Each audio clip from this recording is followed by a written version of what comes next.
In its morning report about the course of the Ukrainian war, the Russian Ministry of Defense this morning confirmed or announced the capture of Soledar.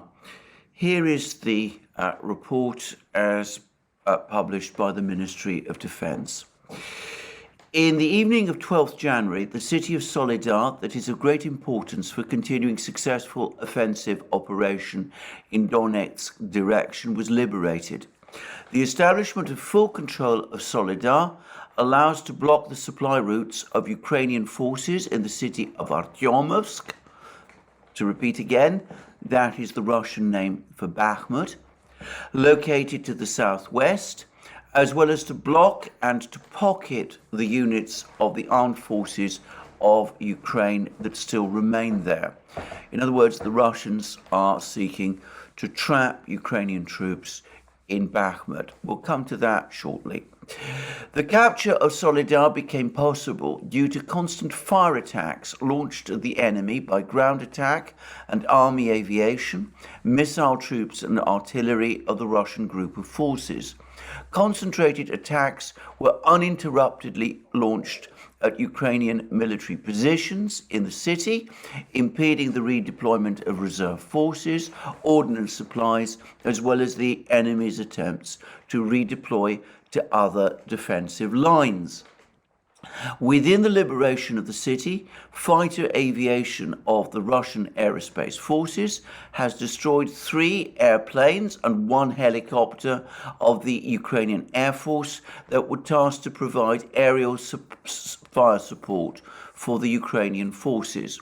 Moreover, air defense crews of the Russian group of forces have shot down 9 rocket-propelled projectiles launched by HIMARS and Uragan multiple launch rocket systems at the strong points taken by the Russian forces near Soledar. Airborne troops carried out a covert maneuver from other direction, attacking Ukrainian positions on the move, took the dominating heights and blocked the northern and southern limits of the city. Russian electronic warfare facilities and forces concentrated in the above-mentioned direction, neutralized hostile control systems, and frustrated the operation of Ukrainian unmanned aerial vehicles. The set of measures adopted by the Russian group of forces has led to successful offensive operations of assault detachments in liberating Soledar. Within the last 3 days, more than 700 Ukrainian personnel and over 300 units of armament of the Ukrainian military have been eliminated. Now, you will notice one thing from this rather interesting discussion of the course of the battle, which has been provided by the Russian Ministry of Defense, which is that there is no mention of the Wagner Organization, whose assault troops actually carried out the assault that captured Soledar. They are at one point referred to as the assault detachments, which carried out the successful offensive operations, liberating Soledar, but they're not named, and that's about the only reference there is to them. By contrast, the Russian airborne troops, in other words, the paratroopers, are specifically referenced as having carried out a covert maneuver, attacking Ukrainian positions on the move, taking dominating heights, and blocking the northern and southern limits of the city. Now, I can't help but think that this puts beyond any doubt the irritation that some people in the Russian Ministry of Defense must feel at the way in which Yevgeny Prigozhin is trying to seize all the credit for the capture of Soledar for his Wagner Organization. This is a studied response from the Russian Defense Ministry, basically putting Prigozhin in his place. He didn't take it by himself. All sorts of other units and formations of the Russian military were involved. The Russian Air Force was involved. The Russian artillery and missile forces were involved. The airborne forces were involved. The electronic warfare forces were involved. The people who operate the drones were also involved. All of them were involved. And of course, the Wagner forces were involved, but we're only going to call them assault detachments. Well, I think this is going to annoy Prigozhin intensely. But to be frank about this, some of the statements that he's been making recently, as I said, trying to take all the credit for the fighting around Bakhumt and Soledar, I think to a certain extent he's brought it on himself. Anyway, that's my view of this.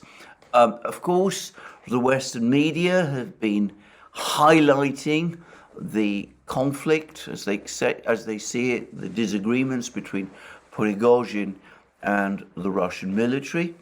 And there's no doubt at all, to my mind, that such a conflict does indeed exist. And this communique from the Russian Defense Ministry all but says as much. I suspect that, as he often and usually does, President Putin, over the next few days, will have to do a lot of work smoothing ruffled feathers, as he has to try and bring Prigozhin and the Russian military back on speaking terms with each other. Anyway, that's what I wanted to say about that Russian military defense communique. It's worthwhile saying that even as the Russian Ministry of Defense are claiming what they call the liberation, or capture if you prefer, of Soledar, as of the time of making of this video, the Ukrainian authorities, the Ukrainian government, the Ukrainian leadership continue to be in denial. The only official who seems to have tiptoed close to admitting that bad news is on the way from the Soledar direction is Zlenski's spin doctor, Alexei Arestovich. All of the others, including Zlenski himself, continue to give the impression that fighting in Soledar is still ongoing. Now, as I said yesterday, there may be actually some truth to this, in that undoubtedly there are, or at least as of yesterday, there were small groups of Ukrainian soldiers still fighting in Soledar, or at least still free. They hadn't yet been rounded up and captured, or engaged in firefights and killed, or wounded and captured. But anyway, this doesn't, to my mind, alter the fundamental reality that the Wagner Organization is in control now of Soledar. And it's perhaps interesting, though perhaps also a little depressing, that even as the Wagner Organization tightens its control of Soledar, Ukraine continues to say that fighting there is still going on. In fact, there was a rather sad conversation between, I believe, CNN and a Ukrainian soldier who is apparently still in Soledar. He spoke to CNN over the telephone, over some kind of telephone line, which, by the way, I strongly suspect is going to disclose his identity to the Russians, but that's my guess. I mean, I may not be right about that. I'm no expert on these things. But anyway, this soldier did speak about the fact that he was still resisting. Some of his comrades were still resisting. But most of the military formations in Soledar had left. Apparently, he doesn't seem to have received an order to withdraw, which is why he's presumably still there. He says that he's running out of supplies, and rather sadly, he spoke of the fact that he felt abandoned. And I'm sure that is a sentiment felt by many of the Ukrainian soldiers who find themselves still in Soledar. Anyway, there is a reason, in my opinion, why the Ukrainian authorities have so far not admitted that Soledar is now under Russian control, and it is unrelated to all the other reasons that I've talked about in previous programs. The fact that Soledar is of strategic importance, that it's acquired iconic significance for the Ukrainian resistance, the fact that explaining to the Ukrainian people and to people in the West, the fact that Soledar has fallen might present certain difficulties. Put all that to one side. There is another reason why the Ukrainian authorities, as of this morning, have still not admitted that Soledar has fallen. This is that they have been mounting what appear to be a succession of counterattacks, trying to recapture it. Now, information about all of this is extremely sketchy, and it comes from all sorts of various channels, principally Russian, but also a few Ukrainian as well. Allegedly, there have been 3 counterattacks by groups of Ukrainian troops trying to recapture Soledar, and all 3 of these attacks have been repelled with heavy losses.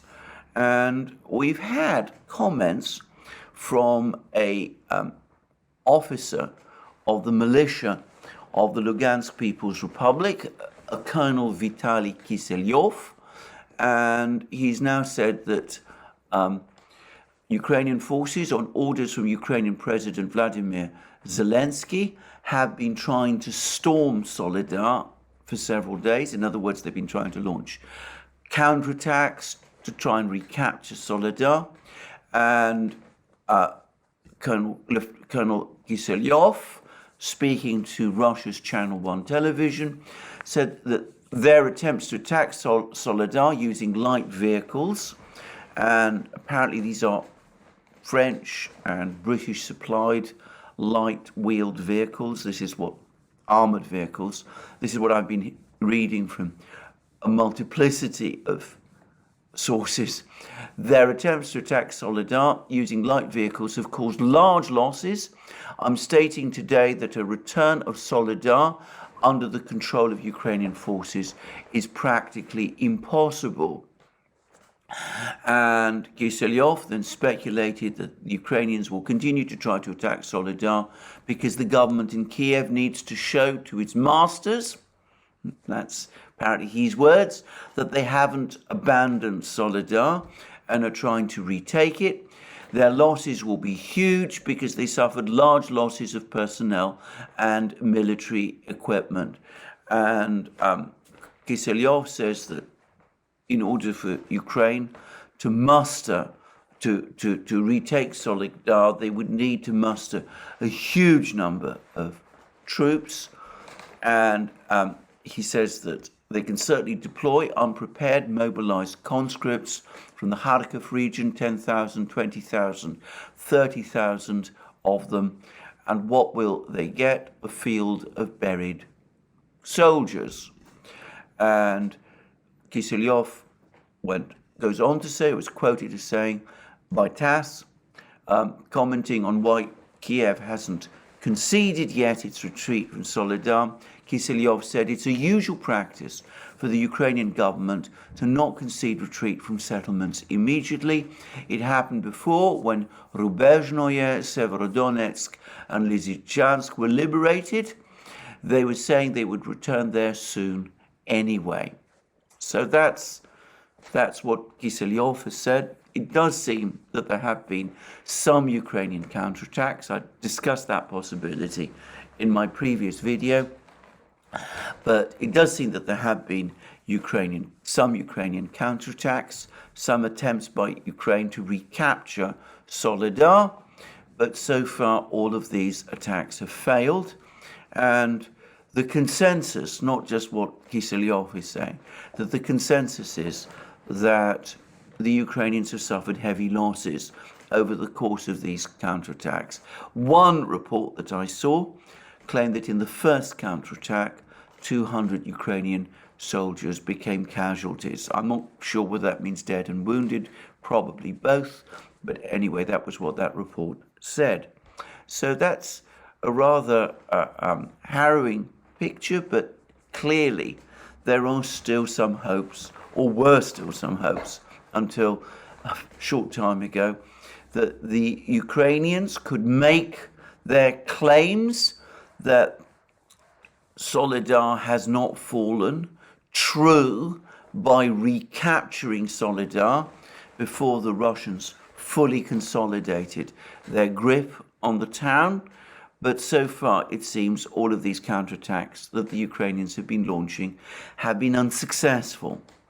There are some further reports whose veracity I am in no position to confirm, that Zlenski, President Zlenski, who seems to be playing a very active role in directing the various battles, that President Zlenski has given yet another order to General Zaluzhny for a further counterattack, a fourth counterattack, to be launched to try to retake Soledar. And Zaluzhny has apparently, or allegedly, tried to push back against this. He seems to have told Zlenski that this attack, this follow-up counterattack would certainly fail. It would only result in more losses of men and equipment to no useful purpose. But supposedly, Zlenski has overruled Zaluzhny and continues to insist that more counterattacks to try to recapture Soledar take place. I have to say, if there's any truth to these reports about these orders that Zelensky's supposedly giving to Zaluzhny, well, it suggests to me that Zalensky is now increasingly losing contact with reality. And, well, many have said all along that Zelensky's role in the war, his actual participation in military decision-making, has been a liability for Ukraine rather than an asset. That's been something a lot of people have been saying. Not everybody, obviously. Well, if this is true, if he really is giving these sorts of orders to try to retake Soledar in this kind of way, well, I'm afraid that would tend to confirm this. Anyway, that seems to be the situation at the moment. And there's been further claims from the Russians. At least there are some claims from some Russians that Bakhmut itself is actually now encircled, that the city of Bakhmut has been surrounded. And this was said by an advisor to the acting head of the Republic, and this person is of the Donetsk People's Republic, and this is a gentleman called Mr. Igor Kimakovsky, also to Russia's Channel 1 television. Kimakovsky is reported to have said the city, he means Bakhmut, has been surrounded with striking forces being formed from two sides. Russian artillery is also working closely almost all around Artyomovsk, which is, of course, just to repeat again, the Russian name for Bakhmut. I think this is wrong. I think that for the moment, Bakhmut is not yet in the kind of tight encirclement that Kimakovsky is talking about. It seems that the Ukrainians still have a presence in the village of Krasnaya Gora to the north of Bakhmut, which is, as I said, the village which sits close to the main road from Bakhmut to Siversk in the north. And it also is likely, it also seems that the Ukrainians still control the village of Ivanovka to the west of Bakhmut, which is another village which sits directly astride one of the main roads leading into Bakhmut. However, it does seem to be confirmed that Opytnaya, the village to the south of Bakhmut, through which another road led into Bakhmut from the south, that Opytnaya has indeed been captured by the Russian forces, to be precise, by the assault forces of the Wagner Organization. The Russian Ministry of Defense might not want to refer to these people by name, but I see no reason why I should not do so. Anyway, it seems that the Wagner Organization has indeed captured Opytnaya, and there is an accumulation of evidence that they are now also pressing very hard to capture Krasnaya Gora and another village to the north of Bakhmut called Paraskarovye, which, as I understand it, is also part of the northern defenses of Bakhmut, and historically was a location of a very large depot where, during the period of the Soviet Union, large amounts of small arms, Kalashnikov rifles, ammunition, and all that was apparently stored. Whether it is still there after all these decades since the Soviet Union fell, well, that's a completely different matter, and I'm not going to get into that. But it seems that the Wagner Organization assault troops, having captured Soledar, are now pressing forward to try to capture those particular villages. They are also pushing the Ukrainian forces that still cling on to some of the locations on the western outskirts of Soledar. And there were reports this morning that Wagner Organization assault troops have now broken into the Sol railway station. They've managed to capture apparently part of this railway station.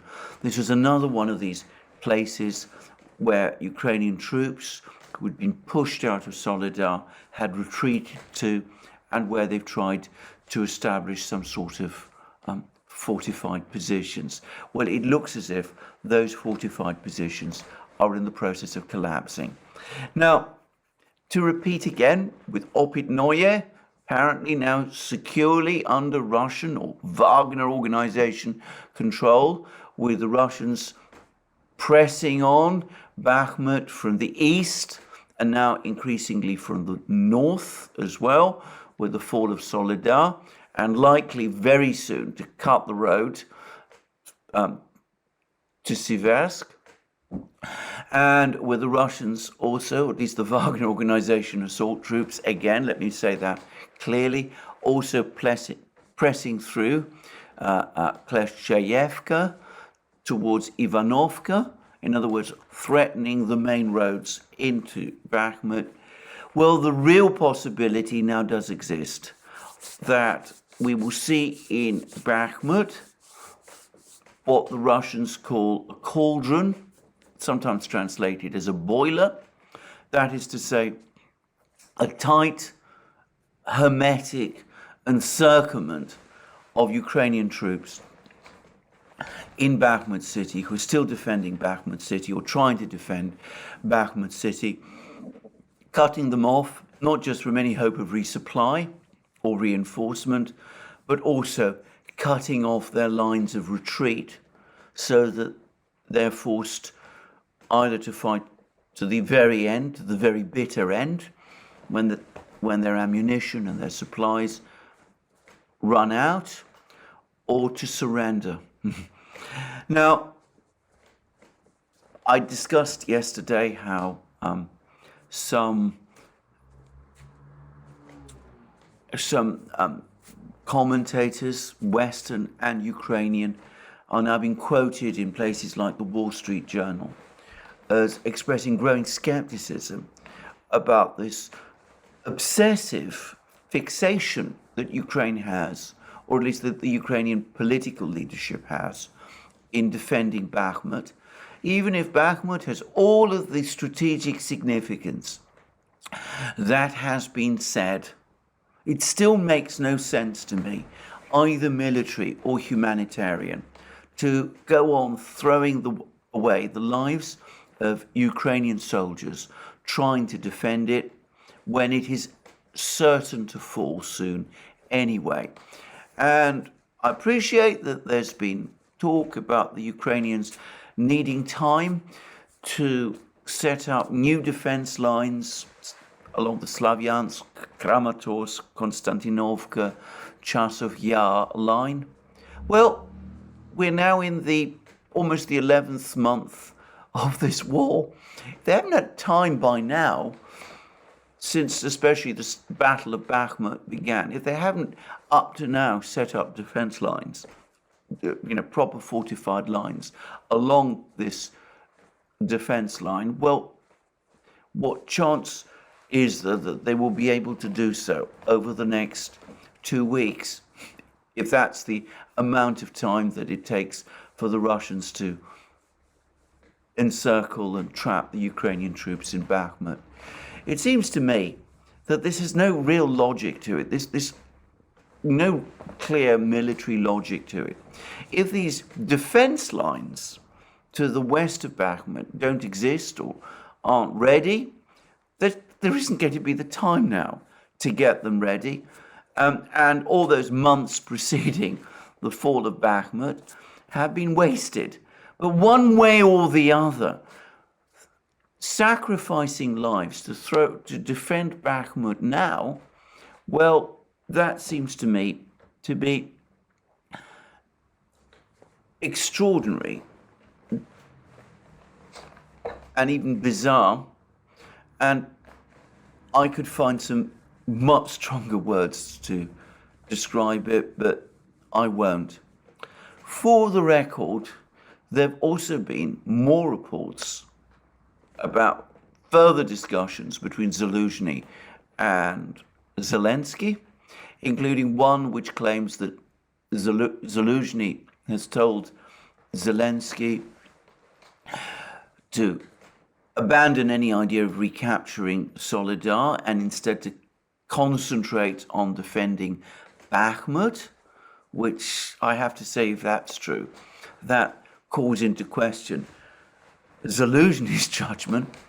And there are other reports that claim that Zlenski has ordered Zaluzhny to deploy more Ukrainian troops, to reinforce Ukrainian troops in Bakhmut, even as it's becoming increasingly likely that the town, before very long, is going to be surrounded and Ukrainian troops within it are going to find themselves in a cauldron. So, I mean, I have given up trying to understand the logic of Ukrainian decision-making.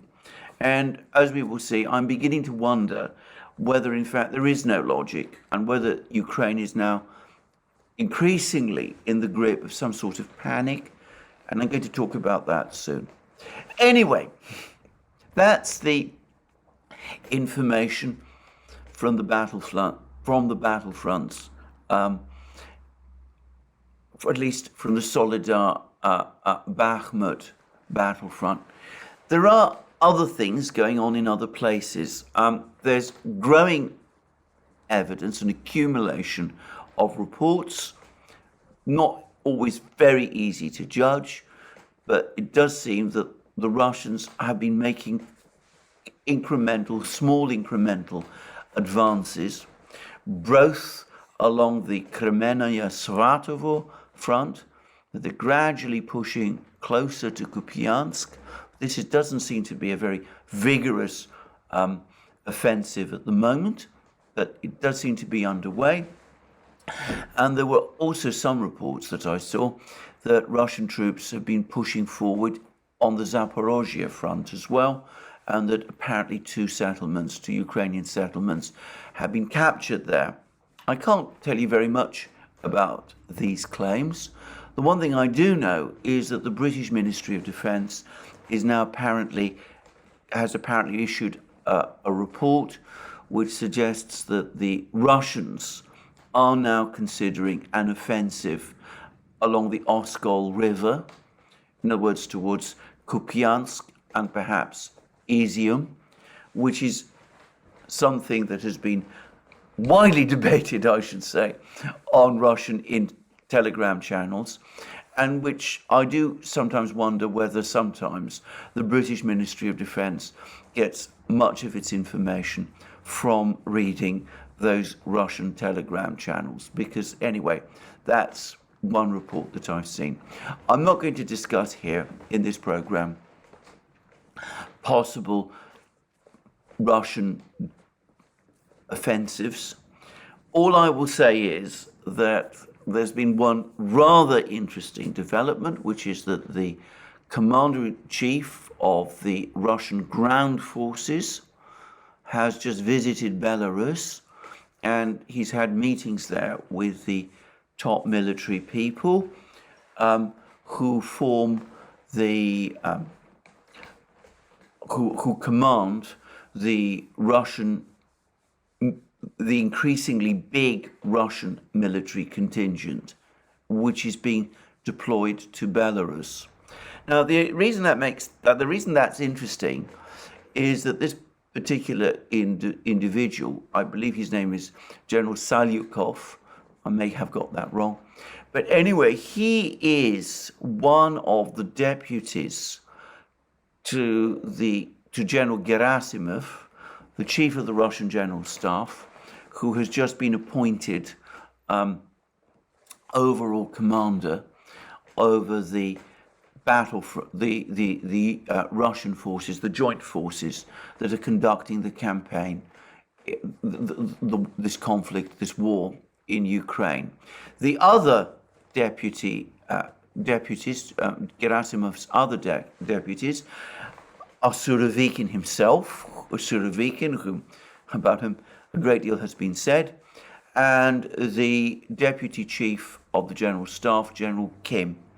So it seems that Salyukov, who is one of those deputies, one of these three deputies that Gerasimov has, that he's now toured the Russian forces in Belarus. Now, that may be completely unrelated to the conflict in Ukraine. He is, after all, still commander-in-chief of the ground forces. But I have to say, it does look to me increasingly as if these deployments, these deployments in Belarus, are either achieving an ever greater significance, or perhaps the Russians are acting in order to give that impression. And we've had a number of rather interesting comments about this, these Belarusian forces in Belarus. There's been another report from the Russian news agency TASS, and it reads as follows: the use of force by Kiev against Russia or Belarus, or a Ukrainian invasion of either of the two Union countries, would be enough to trigger a collective response, a senior Russian diplomat has told TASS. Commenting on potential scenarios of having Belarus involved in the conflict in Ukraine, Director of the Russian Foreign Ministry's second CIS department, Alexei Polishchuk, referred to the latest military doctrine of the Union state, under which the use of force against either of the two Union members would be viewed as an attack on the entire Union state, and there were similar commitments on mutual support in the event of any foreign aggression against the Collective Security Treaty Organization. In other words, from a legal perspective, any use of force by the Kiev regime, this is Polishchuk himself's words, or a Ukrainian military invasion of either Belarus or Russia would be enough to trigger a collective response. However, it would be up to the two countries' political and military leaderships to decide whether to respond and in what way. The advisability of the use of the Union forces and the adequacy of a joint response to the threats posed in a specific situation will be the key. And then Polishchuk is then quoted by TASS saying that apart from taking part in a military operation, other formats of support within the Union exist, primarily military and technical cooperation, which is the most advanced between Moscow and Minsk. Our countries supply weapons and components for the production of military hardware to each other, cooperate in border protection issues, and enhance the common combat capability of the common Russian-Belarusian air defense system. Belarusian President Alexander Lukashenko has repeatedly warned his country would retaliate in the event of a Ukrainian attack on Belarus or any other provocation. The Republic has the sovereign right to defend its territory through all means available, and Minsk can count on Russia's full support here. I have to say that I found these, well, from a Ukrainian point of view, rather ominous words. I mean, I find it very difficult to imagine that Ukraine at this moment would be looking by itself to start some kind of a war against Belarus. Perhaps if people in Kiev have completely taken leave of their senses, which is possible, they might be trying to do that in order to enlarge and extend the war and perhaps try and drag in NATO to come to their rescue. But for the moment, I don't see very much sign that the Ukrainians are preparing to attack Belarus.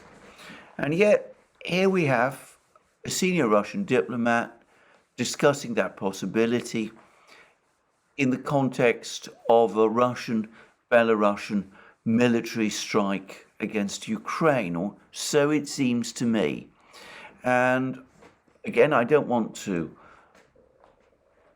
move too far ahead.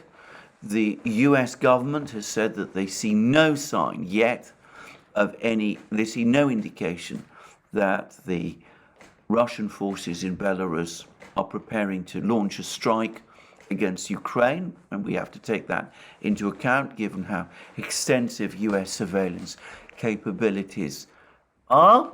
But having said that, we do find we do see these very strong words coming from this very senior Russian official. And we've also learned that artillery units of the Belarusian Mechanized Brigade this is another report from TASS published today, have assumed combat duty as a part of interoperability measures within the Russia-Belarus regional group of forces Belarus's defense ministry announced today. Today, as part of joint unit cohesion measures for the Belarus-Russia regional group of forces, artillery units of the 11th Separate Mechanized Brigade have been readied for accomplishing assigned missions. What assigned missions? Is this just an exercise? Is General Selyukov just attending to supervise the integration of these forces? Are these all defensive measures? Or is there a preparation for something more? Well, who knows? I don't. But more to the point, it seems that neither do the Ukrainians. Because I mentioned that there was some telltale signs of panic in Kiev. I don't want to overstate the extent of this, but I do wonder whether this obsession with clinging on to Bakhmut is because at some deep level, perhaps even unacknowledged level, the Ukrainians sense that if Bakhmut does indeed fall under Russian control, that will be the precursor to something much bigger, and that they're becoming increasingly nervous and frightened about this. Well, that's a guess based on psychology. Perhaps one shouldn't place any weight on it, but don't just throw it out. Anyway, we do see this big build-up in Belarus. We have seen this important Russian general visiting the forces in Belarus. He is part of General Gerasimov's team, along with Surovikin and General Kim. Perhaps something is being prepared from there. Perhaps it's all going to be along the Oskol line. Perhaps it's going to be in Zaporozhye. Who knows? We will have to wait and see. Anyway, that's the situation on the battlefields. A few more things to say. Now, it's been very difficult in the West to find good news, if I can put it like that, about Ukrainian victories over the last few days. Instead, we've seen the severe defeat of the Ukrainian forces in Soledar, even though, as of this morning, the media, at least in Britain, is still going along with the Ukrainian version of events, which is that the fighting in Soledar has not yet ended. But they're now looking around for other things to write about, which, supposedly give some idea of, the fact that things on the Russian side are in disarray, that the Russians are still losing the war. There continues to be, for example, an inordinate amount of discussion about the reshuffle in Moscow of the High Command, General Gerasimov's appointment as overall commander, with Surovikin and two other officers as his deputies. Well, I discussed that briefly in my video yesterday. We spoke about that on the Duran in the live stream that we did yesterday with Larry Johnson. Larry Johnson himself, on his website, Sonar21, has discussed this further. You can see what we all think about this.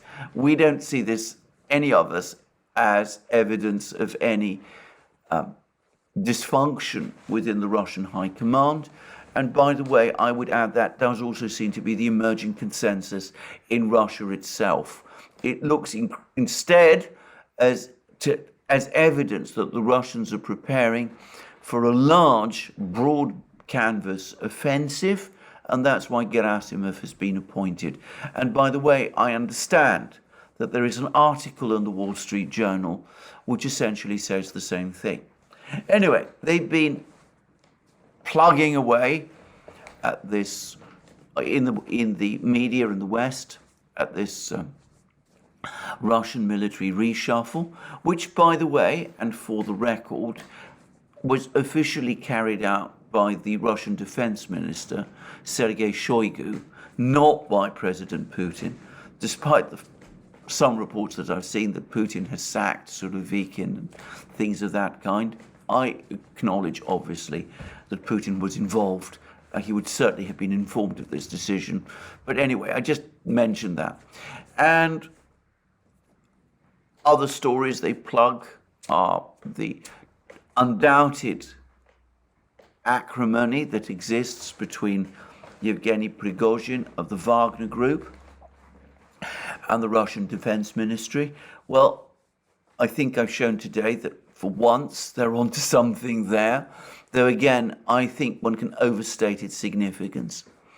The other story that's received a huge amount of attention and which is supposed to point to nerves in Moscow is an exchange that took place in a Russian cabinet meeting, a meeting of Russia's government between the Russian President, Vladimir Putin, and Russia's industry minister, Denis Manturov. And I'm going to discuss this in some detail. And in fact, the Kremlin has provided a very interesting and useful readout of exactly what it was that Putin said. Now, I would point out that this is a cabinet meeting in which Putin talked at length in his introductory comments about the successful resilience of the Russian economy in the face of the sanctions challenge, about the way in which all of the plans of the enemy failed. The attempt, in other words, to implode the Russian economy with the sanctions has failed. And I've noticed that there tends to be an avoidance of discussion of that part of this transcript, but I'll focus instead on the exchange with Montourov, which, all right, I can understand that, but it's still a rather selective way of treating the transcript. But anyway, let's discuss what happened. And the first thing to say is that Putin gave this very confident overview about the state of the economy, and then Montourov, who is the industry minister, gave a report in which he discussed the developments in Russia's civil aviation. Now, I should say Montourov is Russia's industry minister. His primary area of responsibility, to the extent that I can understand this, is not Russia's military industries. He's not in charge of the military-industrial complex. I gather that's Dmitry Medvedev, who is now, as I've discussed recently, he's just recently been appointed, Medvedev has recently been appointed deputy chair of Russia's Military Industrial Commission. So Montourov is more about supervising Russia's civilian industries. But this discussion was principally about the aircraft industry. And Montourov gave a rather optimistic spin at the beginning of how things were going. And he says things like this: following upon your instructions, that's Putin's instructions, we submitted a passport for an aircraft leasing investment project to the government at the end of 2022. The decision to approve it was fully agreed upon. In 2023-2025, Aeroflot will receive 63 aircraft, including 34 superjets under the import substitution program, 18 MS-21s, and 11 Tupolev 214 aircraft. These are domestic Russian civil airliners being built to replace Western airliners, Airbus and Boeing aircraft, which the Russians can no longer import, and for which clearly they're having difficulties obtaining servicing. And Montourov talks about this at considerable length. And he also talks about low-cost water transport, leasing, and other things like that, and development of ships and all sorts of things. And he gives a fairly optimistic report to Putin. And then Putin, at the end of this report, fires back. He says, Mr. Montourov, have you received the paper that I forwarded to you? It was sent to me with the signatures of the St. Petersburg governor and the head of the company that makes meteors, I think. It is quite a financially intensive project. Meteors, as I understand it, are engines. They are engines that are used in ships, in vessels. So we're talking about shipyard engines. And then Montourov says, yes, I can confirm that, Mr. President. We consider St. Petersburg one of the leaders in terms of upgrading marine passenger transport, so we're continuously working with our colleagues. They are actively using support measures, including for meteors and electric vessels.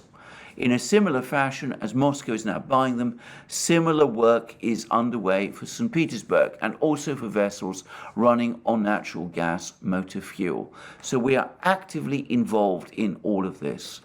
And then Putin responds, good. Financial instruments simply must be developed there.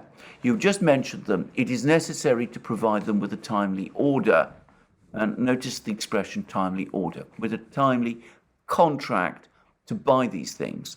And then Montourov says, yes, we're using the current subsidy that traditionally has been used for many years, providing us with a discount rate And the National Welfare Fund, that's to say Russia's sovereign wealth fund, will provide funding that will reduce the effective rate for the consumers, including the regions. So Montourov provides some explanation how the funding for this program to provide what look to be passenger carrying ships for Russia, for Russia's transport needs. I'm going to guess, by the way, that some of these are hydrofoils, but I'm not going to go there. It's not something I particularly want to focus on. But anyway, Montourov talks about that. So they have a slightly tense exchange about this, and Putin is pressing for contracts to be provided to build these ships and to sort out any engine problems. And he's pointing out to Montourov that he's had what appears to be some kind of letter of complaint from the governor of St. Petersburg and from one of the production factories that they're not receiving orders yet, even though they've constantly been told that these orders will come because of problems in sorting out funding issues. And then Montourov has given him what appears to be a reassurance that, yes, all the funding instruments have been sorted out. They're going to borrow money from the National Welfare Fund. They've got other sources of revenue as well. And then Putin comes back. And now he's talking about aircraft. Look here. As you have just said, 700 aircraft, including helicopters, and 260 civilian water vehicles, such as ships, supply vessels, and so on, will be delivered by 2030. It is necessary to discuss these 700 aircraft, including helicopters, with the Defense Ministry. It should be clear how many of them the military department will order and how many civilian vessels should be produced. Some companies have not yet received an order even for 2023. So he says, look, you're talking about producing 700 aircraft. You haven't even told me yet how many of these aircraft, specifically helicopters, are going to be for military purposes, wanted by the Defense Ministry, how many are going to be needed by the civilian economy, and there's still a dearth of actual orders for these aircraft. They haven't yet been ordered. And Montourov comes back and says this: as of the Defense Ministry, we reported to you in Tula the aircraft equipment figures. The planned production targets include the civilian order and take into account the production capacity of finishers and component suppliers, including, most importantly, engines. To boost that, we are implementing investment projects to resolve problems with aircraft engines, primarily for helicopters. The VK-2500 engines made by the Klimov plant in St. Petersburg. We are cooperating with other enterprises too, but it is essential to enhance the capacity at Klimov as a finisher in order to fulfill the Defense Ministry's order and those for civilian customers as well. We also keep in mind exports. And then Putin fires back. It is taking too long, much too long. Companies need to know what their immediate plans and orders are going to be. They need to hire workers. They need to maintain or expand production capacity.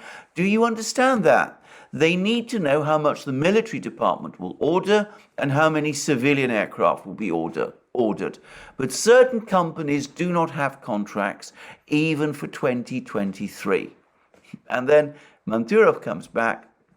Actually, the Defense Ministry has confirmed this year's figures for all enterprises.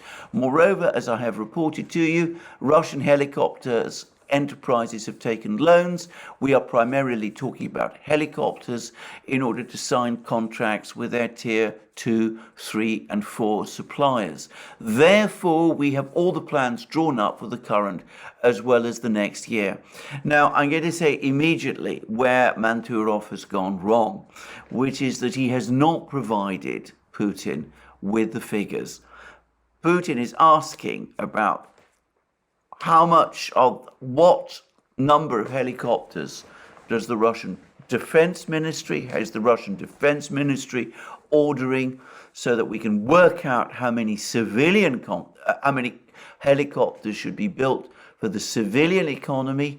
Montourov is telling him that the Defense Ministry has provided the number, but he is not telling Putin what that number is. And then Putin, at this point, is clearly starting to become angry. Mr. Montourov, as long as there are no manufacturer specifications, as you mentioned yourself, and companies do not have those, just like they have no contracts, there is no understanding of what they will do or what they need to do. It is taking too long. Please, I ask you to speed up this process. Enterprises do not have contracts for 2023. What can I say to that? As you said, there are no manufacturer specifications. When will they be ready? And there are no contracts yet. And there is a further response from Montourov. Here is the instruction, Mr. President. We have the contracts, as I reported, from the Defense Ministry, from the civilian customers, the Straight Transport Leasing Company and other leasing companies. This is in terms of helicopters. And we have all the plans drawn up for aircraft. They take into account the technical trials, certification and import substitution programs, the Superjet and MS-21. Everything has been fully drawn up. But again, Montourov is not providing Putin with the numbers. And Putin responds, Mr. Montourov, you say everything is ready to go, but there are no contracts. That is what I'm telling you. Let's discuss this after the meeting. There is no point in us splitting hairs at this point. I know no contracts have been signed with the enterprises. The directors have told me so. What are you fooling around for? When will the contracts be signed? This is my point. Directors of enterprises are telling me there are no contracts, while you are telling me that everything is ready to go. When will the passports be available? When will the contracts be signed? These are the questions I need answers to. And Montourov, who's by this time clearly flaying, going down in flames, he responds, with regard to the aircraft passport, which I just reported on, the instruction was issued strictly in accordance with the task that you set. Other passports will be ready during this quarter based on the funds available under the budget, including under the Preferential National Welfare Fund program. And then Putin comes back, I want all of this to be done within a month. What quarter are you talking about? Do we not understand the circumstances we are in? Please complete this work within a month. And Montourov says he makes another mistake here. He says we will try to do our best and with our colleagues from the economic bloc. And then Putin says, no, do not try to do your best. Please get it done in a month. It must be done in a month, no later, agreed. And Montourov comes back and says yes. So that's the entire exchange. And it's in fact a classic example of Putin's management style. Biggest mistake you can make if you're giving Putin a report is not to have all the facts and figures at your fingertips. And Montourov clearly came to this meeting for whatever reason unprepared. Putin is clearly receiving complaints from directors of enterprises that there's a lot of talk about aircraft orders and other orders, but they've not yet seen any contracts. They haven't yet sorted out their investment. They can't really decide on their production and investment programs. And Montourov, instead of reassuring Putin by providing him both with figures for the amount of aircraft, helicopters that are going to be allocated to the Russian Defense Ministry and the number of helicopters that will be allocated to the civilian economy, and instead of coming to Putin with clear timeframes, is instead evading and is avoiding answering Putin's questions. And we see that there's going to be a meeting between the two after this public meeting, and there's already an instruction to sort it all out within a month. Now, this is very typical of Putin. There's nothing unusual in this. It's very much Putin's style. He likes people to come up with answers. If they have problems, he doesn't mind coming to him with those problems, but he has never liked evasion. And he pushes all the time. Now, you may like this management style, or you may not, but it is Putin's, and it is very much typical, in my experience, of Russian industrial management practice. Since we are talking about helicopter production, well, some of it undoubtedly is for the military. Well, we've seen that. Some of it, no doubt, will be intended for use in the current military operation. But overall, this is not a discussion about the military operation as such. It is a discussion about the future of the Russian aircraft industry. So I hope I've discussed this, because this is an interesting discussion. It's been spun in a particular way in the media in the West, but you can get a fair sense of the kind of manager that Putin is from reading this transcript. And as I said, Montourov made the mistake of coming to a meeting with Putin. He wasn't prepared. He didn't have all the facts at his fingertips, and he was caught short. And as I said, it was clearly a very difficult experience for him.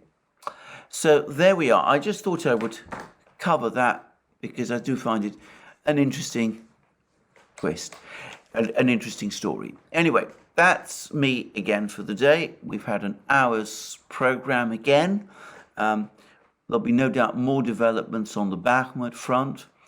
I'm going to probably discuss this in more detail on the Duran with my colleague and friend Alex Christoforou, but I've said in previous programs that I suspect that Ukraine will increasingly become, this year, last year's big story, and we could be seeing many other problems starting to gain prominence, and I've suggested that one of them might be a political crisis in the United States as well, with the Republicans now in control of the House of Representatives. And with the appointment of special counsel to look over the mishandling or apparent mishandling of classified documents by the former Vice President Biden, who is of course now President Biden, well, it seems to me that the chances of a political crisis in the United States are now increasing. But this is something, as I said, I suspect we're going to discuss principally on the Duran. Anyway, I hope you found this video useful. There'll be more from me soon, obviously, with more developments, and we'll be looking also, no doubt, at the question of the supply of Western tanks to Ukraine, which is now becoming quite an intrigue.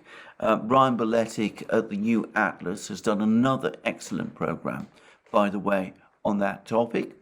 But in the meantime, it only remains for me to remind you that you can find us on multiple platforms, including Locals, Rumble, BitChute, ODYSEE, Rockfin, and Telegram.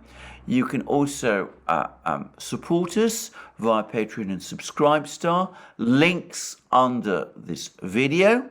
You could also support us too by going to our shop, buying the great things that you will find there, our magic mugs, our hats, our hoodies, our t-shirts, our sweatshirts, and all those great things. And last but not least, if you have liked this video, please remember to press the like button and to check your subscription to this channel. And thank you again for joining me, and more from me soon.